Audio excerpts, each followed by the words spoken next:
एक छोटे से शहर में एक होटल हुआ करता था। उस होटल में रहने की व्यवस्था थी। जो भी व्यक्ति उस होटल में जाता तो दोबारा वह वापस नहीं आता, क्योंकि वह व्यक्ति अचानक कहीं गायब हो जाता। आसपास के लोग उस होटल से काफ़ी डरते थे। एक दिन रितेश ऑफिस के काम से शहर जाता है, लेकिन उस दिन उसका काम पूरा नहीं होता, तो वह शहर में रुकने का फैसला करता है और होटल की तलाश करता है। आखिरकार उससे एक होटल मिलता है। रितेश जिस होटल में रुका था वो वही होटल है जहाँ से इंसान गायब हो जाते हैं। रितेश इस बात से अनजान था। रितेश रात को जब अपने कमरे में था तो उसे ऐसा लगा जैसे किसी ने उसके सिर पे हमला किया है। वो इधर उधर देखता है, लेकिन उसे कोई नहीं दिखाई देता। धीरे से एक आवाज़ आती है, रितेश, और होटल की लाइट चली जाती है। सुबह जब होटल का नौकर जब रितेश के कमरे का दरवाज़ा खोलता है तो वहाँ कोई नहीं होता, यानी रितेश अपने कमरे से अब रहस्यमय तरीके से गायब हो चुका था। मेरे घर में हम 4 लोग रहते हैं। मेरे मम्मी पापा और हम 2 भाई। हमारे घर के नज़दीक एक बड़ा सा जंगल है, जहाँ रात को उस जंगल से किसी जानवर की चिल्लाने की आवाज़ आती है। एक दिन मुझे जानने की इच्छा हुई कि आखिरकार वो आवाज़ें किस जानवर की हैं। तो रात के 2 बजे हम दोनों भाई घर से जंगल की ओर निकल पड़ते हैं। थोड़ी दूर चलने के बाद हमें एक कपड़ा दिखाई देता है। फिर हम आगे बढ़ जाते हैं। कुछ दूर पर हमें एक बॉडी दिखाई देता है जो किसी इंसान का था। किसी ने उसे बड़ी बेरहमी से मार दिया था। अब हमें डर लगने लगा। अचानक हमें किसी जानवर की चीखने चिल्लाने की आवाज़ आने लगी और हम डर के मारे घर की ओर भागने लगे। घर पहुंचकर हमने चैन की सांस ली। अंधेरे में कोई दिखाई नहीं दिया। कुछ दिनों पहले मैं अपने दोस्तों के साथ छुट्टी के दिनों में लंदन जाने के लिए एयरपोर्ट पर गया। वहाँ हम फ्लाइट का इंतज़ार करने लगे, क्योंकि अभी फ्लाइट को आने में देरी थी।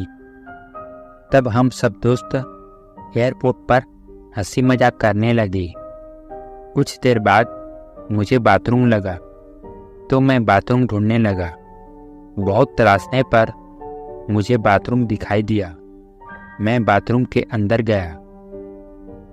वहाँ से बस मैं जाने ही वाला था कि अचानक मुझे ऐसा लगा जैसे मेरे पीछे से कोई तेजी से गुजरा है। मेरे रोंगटे खड़े हो गए। मैंने नज़रें दौड़ाई तो देखा कि एक आदमी कोने में खड़ा है और मुझे वह घूर घूर कर देख रहा है। उसे देखकर मेरी हवा निकल गई।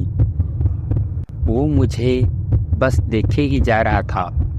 मेरी हिम्मत नहीं हुई उससे बात करने की। फिर मैं तेजी से भागा और अपने दोस्तों के पास पहुंचा और इस घटना के बारे में सब कुछ बताया। मैं और मेरे दोस्त दोबारा उस बाथरूम में गए और हमने उस आदमी को बहुत ढूंढा, पर वो ना मिला। शायद वो बाथरूम से जा चुका था।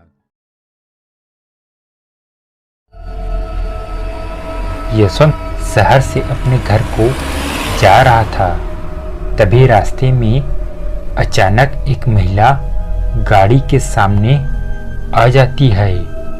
महिला को बचाने की कोशिश में गाड़ी पेड़ से टकरा जाती है और यशवंत बेहोश हो जाता है। सुबह जब यशवंत की आँख खुलती है तो वह अपने आप को एक गांव में पाता है जो एक श्रापित गांव था। तभी बगल के घर से किसी के चिल्लाने की आवाज़ आती है। यशवंत जल्दी से उस घर में जाता है तो देखता है कि एक लड़की को दौरा पड़ रहा है, जिसके कारण वह लड़की जोर जोर से चिल्ला रही थी। घर वालों का कहना है कि उसके अंदर कोई शैतानी जिन कहीं से आ गया है जो उसे परेशान कर रहा है। यशवंत ये सब देखकर घबरा जाता है और मन ही मन सोचता है, ये मैं कहाँ फंस गया। थोड़ी देर बाद घर के सभी लोगों के ऊपर वो जिन हावी हो जाता है। वे सभी यशवंत को दौड़ाने लगते हैं। यशवंत तेजी से भागता है और किसी तरह एक जगह पर जाकर छिप जाता है। थोड़ी देर बाद वे सभी चले जाते हैं। तब कहीं जाकर यशवंत चैन की सांस लेता है और अपने घर की ओर चला जाता है।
कौन हो तुम? यहाँ क्या कर रहे हो? बिना इजाज़त के तुम अंदर कैसे आ गए? मम्मा, मैं तो खेत में बेहोश था, पर मुझे नहीं पता मैं कैसे यहाँ आ गया। मुझे माफ़ करो और जाने दो।